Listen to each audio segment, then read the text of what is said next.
हम सब जानते हैं कि एआई मॉडल्स को ट्रेन करना कितना मुश्किल है और इसके लिए हम अक्सर एक खास टेक्निक यूज करते हैं, लोरा, जो अब एक स्टैंडर्ड सा बन चुका है। लेकिन क्या हो अगर मैं आपसे कहूं कि ये स्टैंडर्ड शायद सबसे अच्छा तरीका ना हो? आज हम एक ऐसी ही रिसर्च को एक्सप्लोर करने जा रहे हैं जो इस डिफ़ॉल्ट सोच को चैलेंज करती है। तो प्रॉब्लम ये है, बड़े बड़े लैंग्वेज मॉडल्स को ट्रेन करने में बेहद रिसोर्सेज लगते हैं। इससे डील करने के लिए एआई कम्युनिटी ने एक बहुत स्मार्ट सॉल्यूशन अपनाया है, लोरा। इससे ट्रेनिंग काफी हद तक सस्ती और तेज हो जाती है और इसी वजह से ये आज हर जगह इस्तेमाल होता है। लेकिन असली सवाल ये है, क्या लोरा एक मॉडल की रीजनिंग यानी उसकी तर्क करने की शक्ति को बेहतर बनाने के लिए सच में सबसे अच्छा तरीका है? रिसर्चर्स ने यही सवाल पूछा और उनके जवाब काफी हैरान करने वाले हैं। इस सवाल को परखने के लिए रिसर्चर्स ने एक खास फ्रेमवर्क का इस्तेमाल किया जिसे RLVR कहते हैं। चलिए पहले ये समझते हैं कि ये RLVR आखिर है क्या और ये इतना ज़रूरी क्यों है। RLVR का मतलब है reinforcement learning with verifiable rewards. इसमें मॉडल को रीजनिंग वाले टास्क दिए जाते हैं, जैसे मैथ प्रॉब्लम्स। जब मॉडल सही जवाब देता है उसे 1 का रिवॉर्ड मिलता है और गलत जवाब पर 0। बस इसी सिंपल सही या गलत फीडबैक से मॉडल कॉम्प्लेक्स रीजनिंग सीखना शुरू कर देता है। और लोरा क्या है? ये एक पैरामीटर एफिशिएंट फाइन ट्यूनिंग यानी PFT मेथड है। इसका कॉन्सेप्ट बहुत ही ब्रिलियंट है। मॉडल के ज्यादातर हिस्सों को फ्रीज कर दो और सिर्फ एक छोटे से हिस्से को ट्रेन करो। इससे कंप्यूटेशनल पावर और टाइम दोनों की जबरदस्त बचत होती है। यही वजह है कि ये डिफॉल्ट चॉइस बन गया है। ओके, अब आते हैं पेपर की पहली और सबसे बड़ी फाइंडिंग पर। रिसर्चर्स ने पाया कि RLVR के लिए लोरा से बेहतर आर्किटेक्चर्स मौजूद हैं। यानी जिसे हम अब तक स्टैंडर्ड मानकर चल रहे थे, वो सबसे अच्छा ऑप्शन है ही नहीं। यहाँ रिजल्ट्स काफ़ी क्लियर हैं।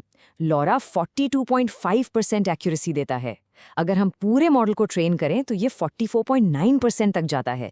लेकिन अब डोरा पर ध्यान दीजिए, ये 46.6% एक्यूरेसी देता है। ये ना सिर्फ लोरा से बेहतर है बल्कि पूरे मॉडल को ट्रेन करने से भी ज़्यादा इफेक्टिव है। पेपर कहता है डोरा हदों को तोड़ता है और फुल पैरामीटर बेसलाइन को भी पार कर जाता है। आसान शब्दों में डोरा का डिज़ाइन ही ऐसा है कि वो रीजनिंग सीखने की इस खास प्रक्रिया यानी RLVR के लिए लोरा से कहीं बेहतर है। अब आते हैं दूसरी फाइंडिंग पर जो एक अजीब पैराडॉक्स को सामने लाती है। ज़्यादा एफिशिएंसी हमेशा बेहतर नहीं होती। इसे हम एफिशिएंसी ट्रैप कह सकते हैं। यहाँ हम देख सकते हैं कि कैसे एफिशिएंसी एक हद के बाद उल्टा असर करती है। फुल ट्यूनिंग 100% पैरामीटर्स के साथ 44.9% एक्यूरेसी देता है। लोरा सिर्फ 1.55% पैरामीटर्स के साथ 42.5% तक पहुंच जाता है, जो कि बहुत अच्छा ट्रेड ऑफ है।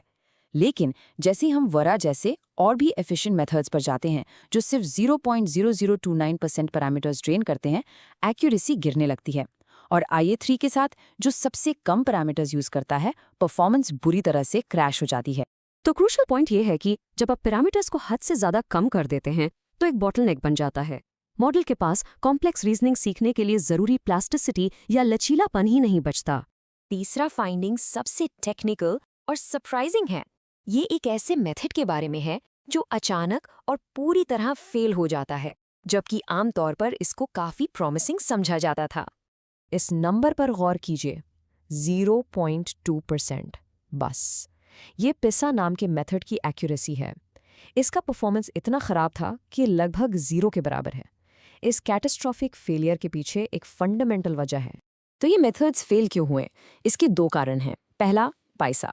इसे आप ऐसे समझ सकते हैं जैसे आप समुंदर में नेविगेट करने के लिए शहर का मैप इस्तेमाल कर रहे हों। ये मॉडल के बिल्कुल गलत हिस्सों पर काम करता है। दूसरा है मेलोरा। ये शुरू तो सही दिशा में होता है, लेकिन ट्रेनिंग प्रोसेस इतना अनस्टेबल है कि ये जल्द ही भटक कर वापस गलत हिस्सों पर काम करने लगता है। तो इन सब फाइंडिंग से हम क्या सीख सकते हैं? ये रिसर्च हमें PFT यूज करने के लिए एक नया प्लेबुक देती है, खासकर जब हम रीजनिंग मॉडल्स ट्रेन कर रहे हों। तो अब आपके लिए नया प्लेबुक क्या है? पहली बात, लोरा को छोड़कर डोरा जैसे मेथड्स आजमाएं। दूसरा, पिसा और मिलोरा से दूर रहें, ये इस काम के लिए बने ही नहीं हैं। तीसरा, वेरा जैसे हद से ज्यादा एफिशिएंट मेथड से बचें, क्योंकि ये मॉडल की सीखने की क्षमता को ही कम कर देते हैं। और आखिर में अगर आप लोरा इस्तेमाल कर ही रहे हैं तो थोड़े ज़्यादा रैंक्स जैसे 16 या 32 यूज़ करें, क्योंकि बहुत कम रैंक से परफॉर्मेंस अच्छी नहीं मिलती। ये रिसर्च हमें एक ज़रूरी सबक सिखाती है, जो चीज़ पॉपुलर है ज़रूरी नहीं कि वो बेस्ट हो। तो इससे एक सवाल पैदा होता है जिसके बारे में सोचना चाहिए। एआई में और कौन से ऐसे डिफ़ॉल्ट मेथड्स हैं जिन पर हमें सवाल उठाना चाहिए?